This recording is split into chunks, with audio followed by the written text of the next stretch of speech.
Hello, and welcome to this workshop from For Life's Sake on how to make friends with worry. I'm Suzanne Jacobs. I'm an performance and behaviour expert with a specialism in the neurobiology of intrinsic motivation and trust. And I created For Life's Sake to take the research about human performance to translate the science so that we can all use it for positive effect. In our workshops, tips, videos, books, and so on, we bring you science-backed tools and the know-how to help you live your life on purpose. So today we are going to explore, why do we worry? It doesn't feel good, so why do we do it? Why do we have this mechanism? And I look at two evidence-based tools and techniques that help you break the worry circuit, and a tool called Flip the What Ifs, and how we can actually start to reflect on and reframe the catastrophizing that can happen in our own space between our ears, really. So first off, we all worry. Worry is the brain's problem-solving mechanism, and it can be extremely helpful to work through issues and challenges so that we can move on, we can learn and overcome. But it can get stuck. It can get stuck when we can't see the solution, when we can't see a way out. But the first step is exactly this, is to recognize that worry is completely normal. Whilst it doesn't feel good, it is our brain trying to work for us, to help us overcome the threats it perceives. What we worry about is based on our brain's interpretation, and that's really important. It's an interpretation of events, things that have happened and things that have not happened, and perhaps never will. And because it's an interpretation, the worrying thoughts we can get can be wrong and actually can be significantly unhelpful. It's a little bit like a friend who's trying to support you with a book of inaccurate information.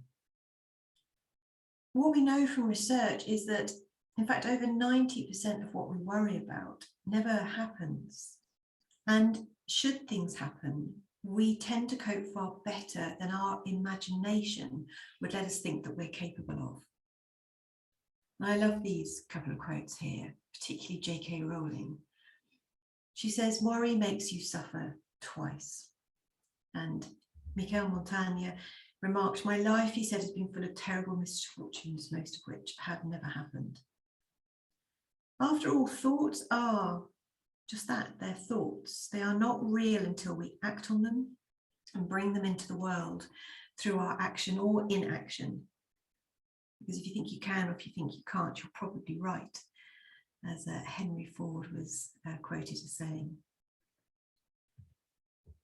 One of the things that we so often worry about is the stuff that we have not yet experienced, the things that are yet to happen, the unknown. Your brain works to interpret the data it receives in the present based on past experience and learning. But when faced with a new challenge, with ambiguity or uncertainty or change, your brain simply can't pattern match.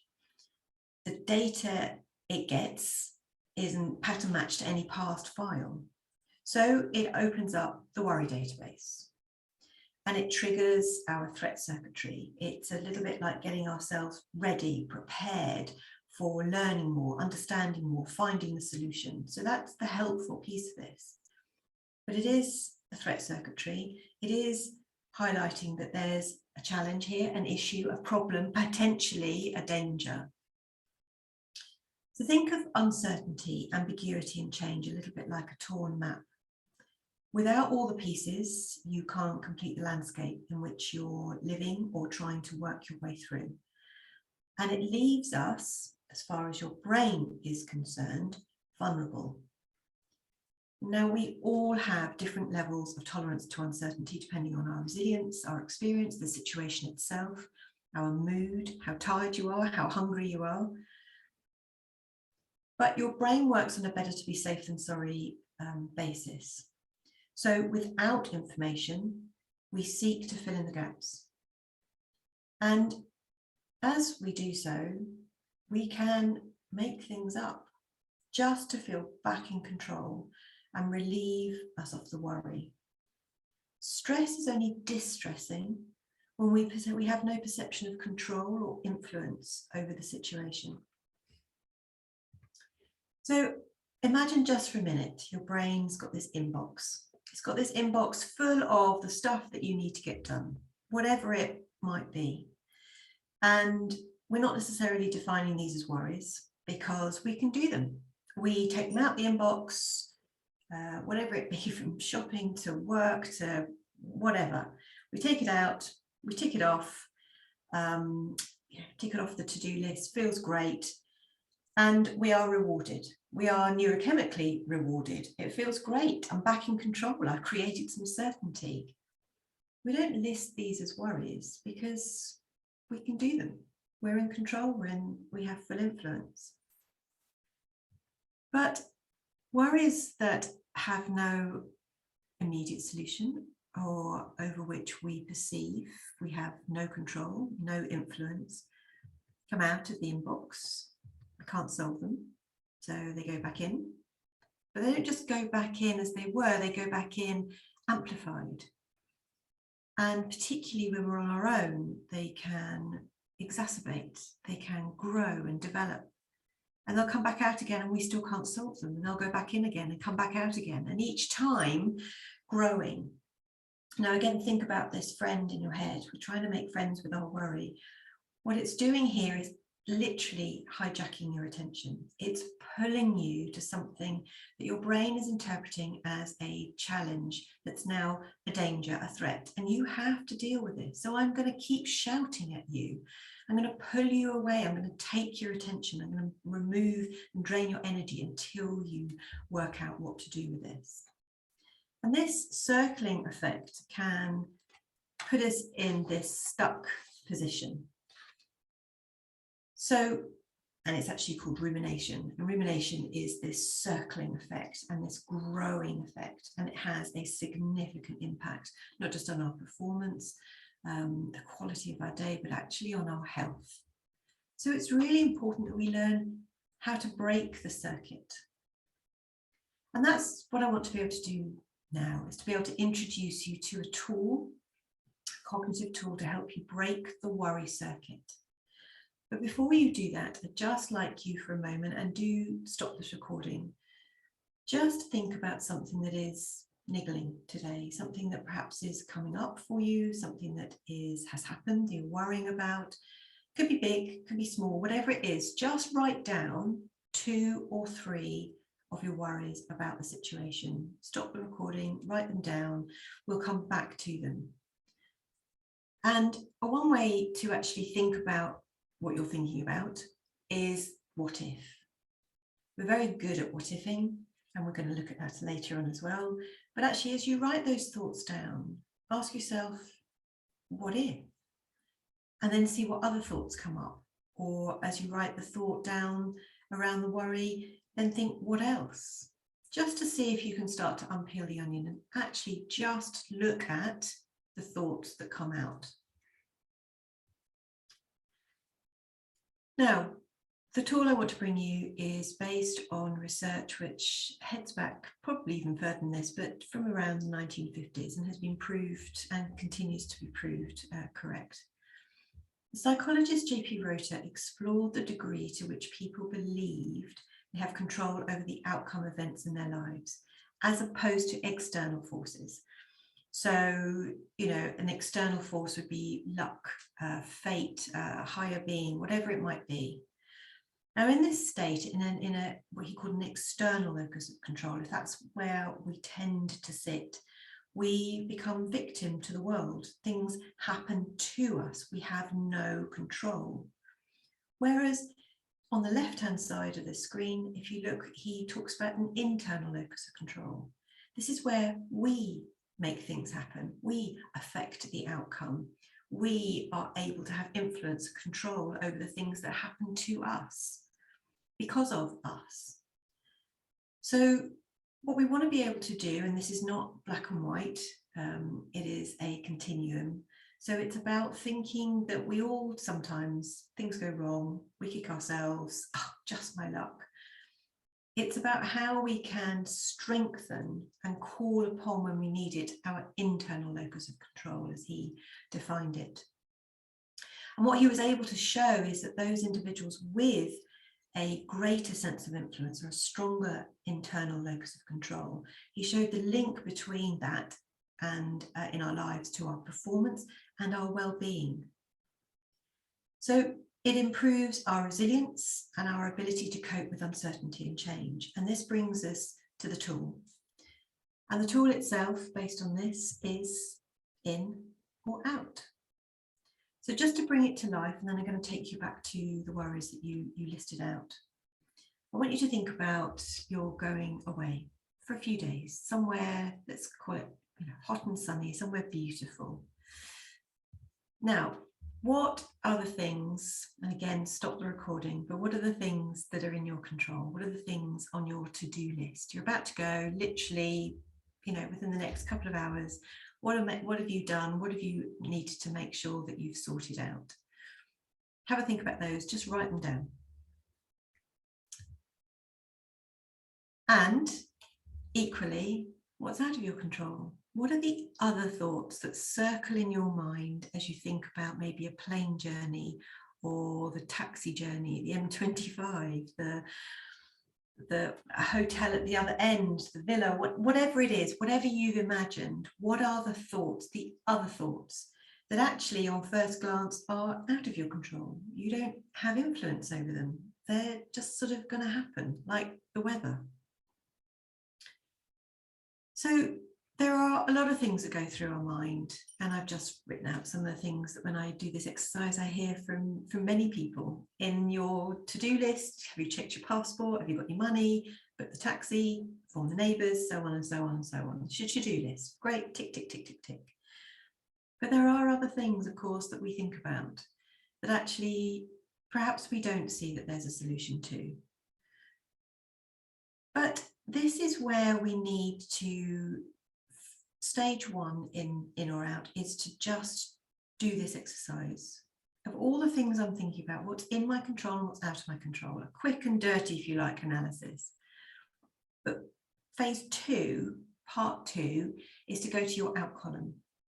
And in your out column, what are the things that I can affect? What are the things that I can influence, even if they feel slightly left field? As I've put here, these are things that, whether it be for a delay, what's the rebooking procedure? Can I take a book? Can I split my luggage up so I've got the valuable stuff with me rather than in my suitcase if it gets lost? Now, these may on the surface seem pretty obvious when we start looking at them. They're extremely small, some of them, but actually they are incredibly important. Because when we're stuck worrying about, what if I lose my luggage? What if I lose my luggage? What if there's a delay? What if I can't get there? We're stuck in this circling motion. But when we start to tell ourselves, well, look, it's fine. Okay, look, luggage goes missing. There's not much I can do about it. But if I've got my passport and my money, then it'll be okay. And what that's doing is giving your brain a sense of I can, a sense of influence. And once it's got it, no matter how small, you start to quieten and dampen the emotional turmoil that happens with the what if, and as it's getting louder and louder and louder. And we just quieten it and we say, no, hang on a second, we can do something here. So part two, what's out of your control, but where are the things that you can influence? So stop the recording, go back to your thoughts, your what ifs, your what else's. Do your quick and dirty, what's in my control and what's out of my control. A lot of what we think and comes to the forefront of mind will look like they're out of our control, otherwise you would have done them. And in your stuff that's out of your control, think about the things like this, things that can be really small, that actually can give your brain back a sense of influence, anything, a perception that I I can do something here. Have a look at that and notice what happens to the circling effect and the emotional intensity that you have around your worry.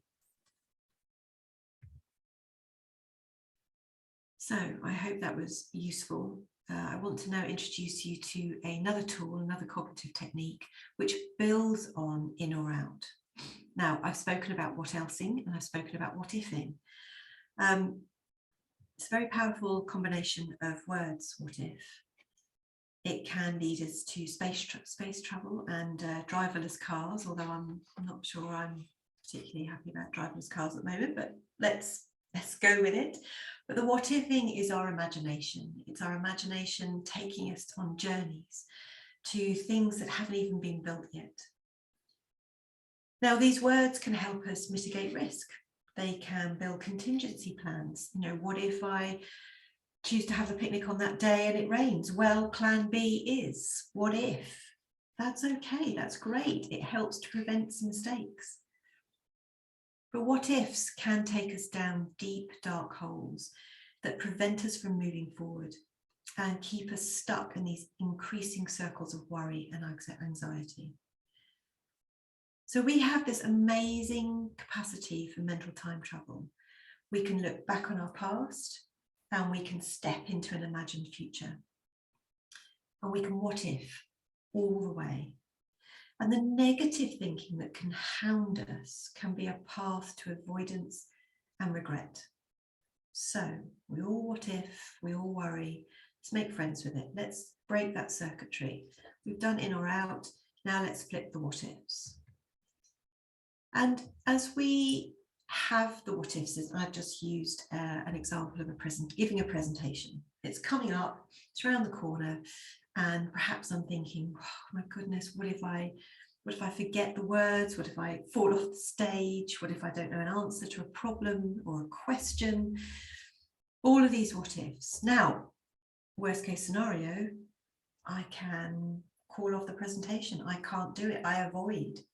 Or perhaps I do the presentation and I have caused or had these messages circling in my head that I've actually increased my distress levels to the point at which I simply don't give a good presentation. But before I've even stepped on that stage, let me just flip these. Let me, as with in or out, just notice your thoughts. Remember, thoughts are not facts. They are thoughts. Notice them, write them down. What are the what ifs? And then flip them. What if this is a success? What if I reframe the future? What if I imagine the outcome being a success? I want to seek not just the counsel for the prosecution, but I want to seek the counsel for the defense. I want to reframe my thoughts for the future as a yet to happen in the positive. What does it feel like if it's a success? And if I stumble, what can I do, in or out? What can I do? What did I do? What did I do to overcome that? The use of the past tense when we're thinking about the future can really help give your mind a sense of influence because it's already pictured the solution as well as the success. It's sort of pre-thought the answer, if you like. So turn your what ifs upside down, literally flip them and see what happens. So to close, I hope that these two techniques, in or out and flip the what ifs, can, two of many, of course, but that can hopefully help you look at what's really in your control and influence so that you can affect your future in the way that you want. So thank you very much. Good to see you, and hope to see you in a future workshop.